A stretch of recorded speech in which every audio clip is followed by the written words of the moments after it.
Hi, I'm Tom. Welcome to Ledgemere Heritage Farm, and we call it Ledgemere because there's a power and dam, hydroelectric power dam, not too far away that ran the woolen mills here in town. And my great grandfather was one of the construction men who worked on it, and my family was always proud of that. It was a bridge and a dam, so it was called Ledgemere. And when they tore the bridge down, because it was a one-lane bridge, and built a new bridge, they gave some of the iron to my dad, and I don't know where the iron went. It's probably got junked. Who knows? It was a long time ago. But anyway, that was one of the things that my dad and my grandfather, and because my great grandfather helped build the hydro plant, and that was what was powering the mill here in town. At first it was a water wheel, but then they increased it to make a woolen mill. And a lot of the sheep wool from here actually went down there, especially during the Civil War, to make uniforms and blankets. And it had a kind of a resurgence during the early 1900s for World War I and particularly World War II. They made a lot of stuff. And then by the 50s, a lot of the stuff was moving out of the country. So ultimately, that mill closed, and they have a foam plant in there now. I don't think they make it, but they do something with foam. And there's a restaurant in there. There used to be a supermarket in there. We used to call it Limerick Mill Outlet because it was the supermarket. But now it's mostly vacant. It's just a typical old New England mill that's sitting there doing nothing. But anyway, long story short, Ledgemere was the name of the hydro plant, and it's still there. They still generate power, but the bridge was replaced. But that was just something that my dad was always especially proud of, his grandfather helping build that dam. So anyway, now we're just going to take a little bit of a walk around the farm. We'll take the dogs primarily, and I got some other clips because, let's face it, in the middle of the winter there's not a lot going on. So a lot of these clips aren't from today. They're just random clips that I've put together over the last month or two since I've talked to you last about anything besides trains. And I will just, not a lot of talking, just some stuff going on around here. So hopefully that'll fill your appetite or satisfy your appetite until I can, spring comes and the spring stuff comes back. So anyway, I hope you enjoy the video.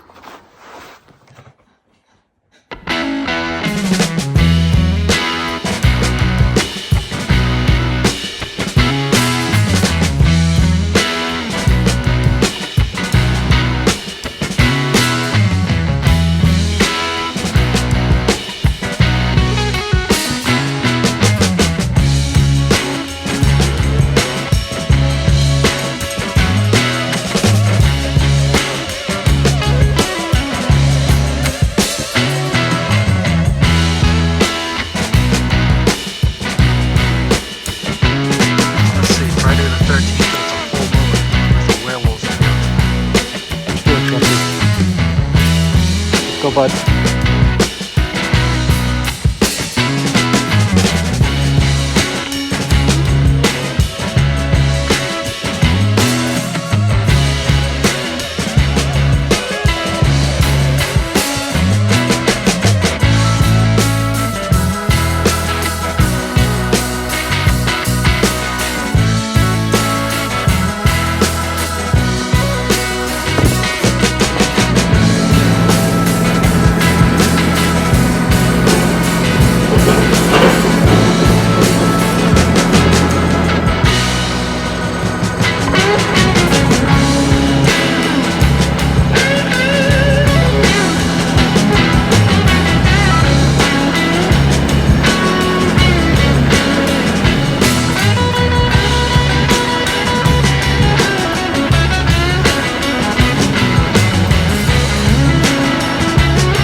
on, guy? Are you stuck?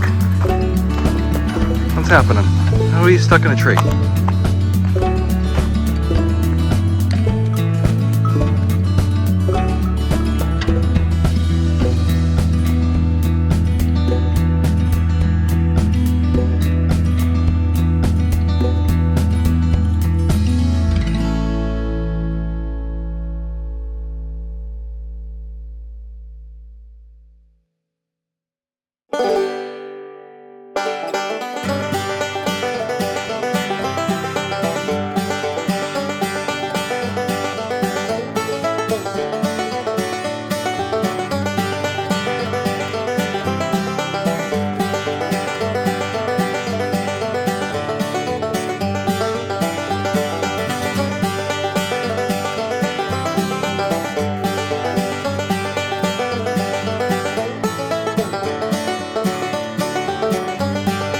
It's the coldest day of the winter so far, and as usual, today's lambing day. I think something about the barometric pressure when it drops like that, it makes me want to labor. So I've got two little lambs back here, and I brought them in the house real quick and took the blow dryer to get them dried off. And we brought them back out. I gave them some selenium. Obviously I couldn't film that because I'm by myself and trying to do all these things. And my mouth is frozen right now, so I'm probably talking like funny. So anyway, there's two little lambs back here, and I'll show them to you here in a second.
house used to be connected at one time, but the barn burned and took part of the L out with it. It's like it didn't burn the whole place down, but that's what they would call big house, little house, and then the back house here, and then the barn.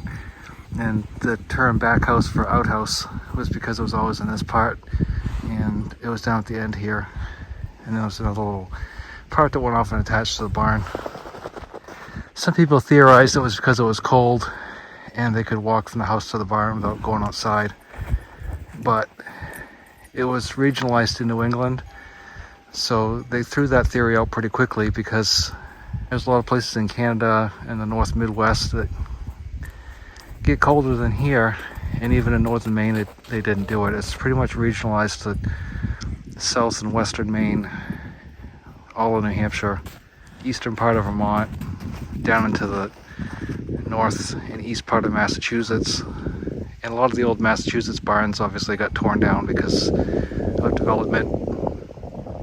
This is called the New England barn because it's got a big door on each end. And so the way they would make that barn bigger is just add more bays. And then they would just drive through and they still had the same distance for the center alley to the cows or animals on whichever side they were feeding out on. Whereas the English barns had the door on the eaves side, but that didn't work out so great up here for two reasons.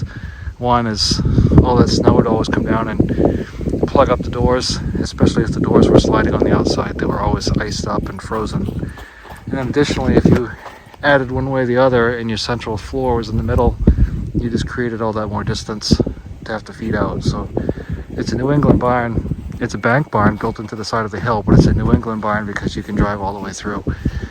And you'll find those in some other parts of the country, but this whole phenomenon right here with the houses and everything all connected is pretty much regionalized to where I just told you. A lot of times it was kind of a fad, I guess, is the best thing they could come up with it, because these buildings would be strewn all over the place on the farm and then they would just move them. For example, the shed here was probably the old English barn, and the house was set back here more, so when they built the house, they eventually slid the house down, added that L on the kitchen part to the little house, because that's where the kitchen always is, so they call it a kitchen L, and then took the English barn and hooked it on here. And you can tell that was from somewhere else because there's notches and cutouts from where it was torn down and put into something else.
Where are your babies? I'm waiting on you.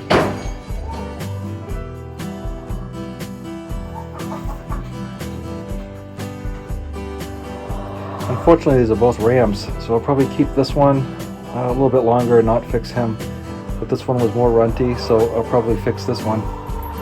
And they'll both go to the freezer camp at the end of the summer, but definitely this one I hear will get fixed, and hopefully she'll have a girl, but she should be soon. She's bagged up, but her udders aren't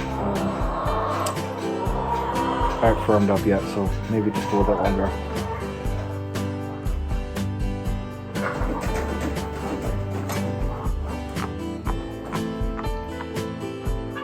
These are Dorper katahdin cross. This batch there, 1/4 Dorper and 3/4 katahdin. They're both hair sheep, meaning I don't have to shear them. So these were, the katahdins were basically bred into production here in Maine for basically for eating the grass and brush along the power lines. There were several different breeds of sheep that made up the katahdin. And the Dorpers are kind of like they're like African. Thanks for watching today, and hopefully I'll talk to you again soon. Take care.